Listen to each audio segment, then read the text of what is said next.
ঢাকার ভাটারা থানার মাদানী এভিনিউতে ১০০ ফিট রোডের পাশেই ইউনাইটেড গ্রুপের উদ্যোগে ৩০০ কোটি টাকা ব্যয়ে মসজিদ আল মোস্তফা নামে একটি দৃষ্টিনন্দন মসজিদ নির্মাণ করেছেন।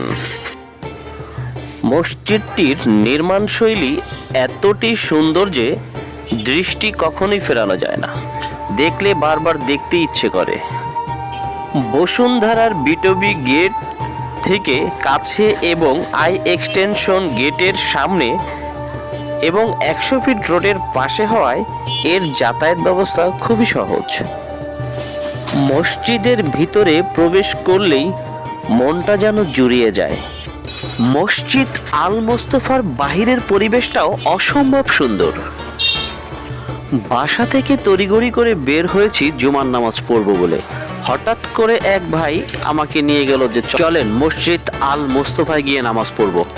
ভিতরে গিয়ে দেখি লোকে লোকারণ্য, এত পরিমাণ মানুষ দেখে আসলে খুব ভালো লাগলো যে বাংলাদেশের প্রতিটি মুসলমানরা যদি এভাবে নামাজ পড়তো তাহলে কতই না ভালো লাগতো। যদিও আমি মসজিদে যেতে যেতে জুমার নামাজ শুরু হয়ে যায়, তাই তখন আর সুন্নাত নামাজ পড়ার সময় ছিল না। জুমার নামাজ শেষে যখন আমি সুন্নাত আদায় করে নিলাম, নামাজ আদায় করার পরে দেখি অনেকেই চলে গেছে। তবে বর্তমানে জুমার নামাজের পরে একটা জিনিস খুব পরিলক্ষিত হয়, নামাজের পরপরই 2 রাকাত জুমার নামাজ পড়ার পরে অনেকেই মসজিদ থেকে বেরিয়ে যায়। তবে ভিডিওতে দেখছেন যে লোকজন কম, নামাজের সময় কিন্তু প্রচুর পরিমাণে লোক ছিল। সামনে অনেক গাড়ি ছিল, বাইক ছিল। এর ভিতরে লিফটের ব্যবস্থা আছে। লিফট দিয়ে নেমে আমি মিলাদে শরীক হলাম।